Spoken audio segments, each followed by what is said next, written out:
निपटाना लगते दिखा की बात कर ली जाए या इमैनुअल मैक्रोन की बात कर ली जाए, तो पश्चिमी देशों के प्रति मुस्लिम वर्ल्ड की नफरत ये तो बिल्कुल जगजाहिर हो रही है। तो ऐसे में आपको लगता है कोई सुलह समझौते की या किसी भी तरह की गुंजाइश बचेगी अब दोनों देशों के बीच में? देखिए दीपक जी, अगर इसको थोड़ा सा हम एनालाइज करें तो आप पाएंगे कि यूरोपियन देशों के जो पर्सनालिटीज़ की आप बात कर रहे हैं वो ऑलरेडी, उसको शुरू कर यार, वो ऑलरेडी कर रहा है वो। तो अब यहाँ प्रॉब्लम ये है कि उनकी जो आपस में झगड़ा है, जो इस्लामिक लोगों का जो पलायन है यूरोप के अंदर, वो ऑलरेडी हमें दिखा रहा है कि पूरे यूरोप में फ्रांस में क्या हो रहा है, नेदरलैंड्स में क्या हो रहा है, स्वीडन में क्या हो रहा है, वो हम देख चुके हैं।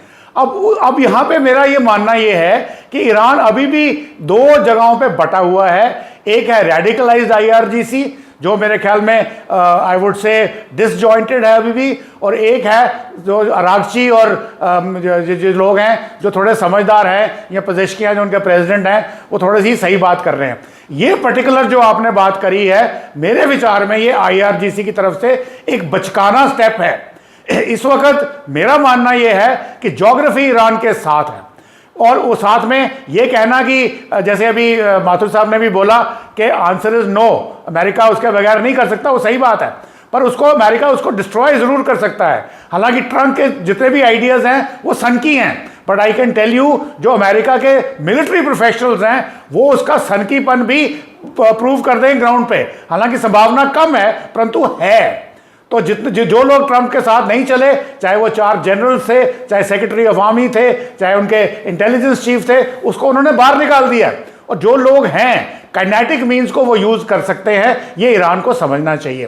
परंतु ईरान इस वक्त क्या कर रहा है कि शायद उसको सपोर्ट है रशिया की और चाइना की। और जैसे माथुर साहब ने भी बोला कि रशिया और चाइना चुप करके काम करते हैं, देखिए ये मेरा हंच है। हमारे पास ऑलरेडी 6 लैंड रूट्स हैं पाकिस्तान से, और ट्रांसशिपमेंट फ्रॉम छबार और ग्वादर पोर्ट के अंदर। उसके अलावा 10,000 किलोमीटर लगभग लंबी एक रेल लाइन है जो चाइना से चलती है, वे सेंट्रल एशिया से होते हुए ईरान में आती है, जिसका एक ब्रिज परसों उड़ाया गया था अमेरिका द्वारा। उसके अलावा सी रूट है कैस्पियन सी में, वो भी ऑपरेशनल हो सकता है। उसको भी खैर डिग्रेड किए गए हैं पोर्ट्स वहां पे, परंतु ये वहां से उनको सपोर्ट मिल रही है। और ये सपोर्ट ये लोग क्यों दे रहे हैं? अभी आपने जैसे देखा कल TU-214 उनका एक command and control plane land किया ईरान के अंदर। वो किस लिए आया है? वो इसलिए आया है कि अमेरिका ने जो उनके ऊपर पाउंडिंग की है 3 रातों को, उनके command and control and communication setup को बर्बाद किया है टोटली, ताकि वो हॉर्मोज के अंदर शिप्स के ऊपर अटैक ना कर सकें। तो उसके लिए उनको एक एयरबोर्न प्लेटफॉर्म चाहिए था, वो शायद रशिया ने उसको दे दिया है। हालांकि कोई आधिकारिक तौर पे कोई सूचना ना रशिया ने दी है ना ईरान ने दी है कि वो प्लेन वहां पे लैंड क्यों करा है। अब मेरा ये मानना ये है कि दोनों जो रशिया और चाइना की मिली भगत है कि किसी तरीके से ईरान को जीवित रखा जाए, और अमेरिका जो है अपना जितना भी आर्सेनल है, चाहे वो सेंट्रल कमांड के क्षेत्र में है, या उनके डंप्स जो हैं दिगो गार्सिया में हैं, या उनके डंप्स गुआम आइलैंड में हैं, वो सारे के सारे डिप्लीट होते चले जाएं उस लेवल पे कि जहां अमेरिका लड़ाई ना लड़ सके। कौन सी लड़ाई? ये वाली लड़ाई नहीं। इसके बाद अगर चाइना कोई करता है युद्ध में, साउथ चाइना सी में ताइवान को एनेक्स करने की कोशिश करता है, तो यूएस की जो कैपेबिलिटी है बहुत कम हो। सिमिलरली यूक्रेन में जो अमेरिका उनको मदद दे रहा है वाया यूरोपियंस EU कंट्रीज, उसमें भी कम हो।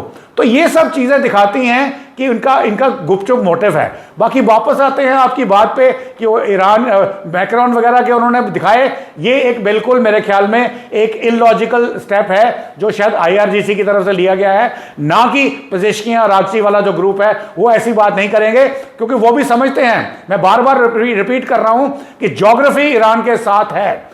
जो कोस्ट लाइन है वो सारी की सारी रॉकी है, वहां पे चीजें छुपाई जा सकती हैं। हालांकि मैं ये मानने को तैयार नहीं हूं कि मोसाद और CIA ईरान के अंदर एक्टिव नहीं है, वो अभी भी है। परंतु कि कब तक चलेंगे, कब तक ईरानियंस उसको सहेंगे, कब तक वो हाई इन्फ्लेशन रेट्स देखेंगे, कब तक वो डिस्ट्रक्शन देखेंगे। तो ये चाल जो है रशिया की और चाइना की है, और जिसको एक्सप्लॉइट कर रहे हैं। और ये भी एक स्टेप उनकी तरफ से भी हो सकता है कि आप साइमल्टेनियसली अटैक करिए ट्रंप पे भी, और मैक्रोन को, और बाकी दूसरे यूरोपियन लीडर्स पे भी अपना प्रेशर बना के रखिए, ताकि आपको कोई कम ना आंके।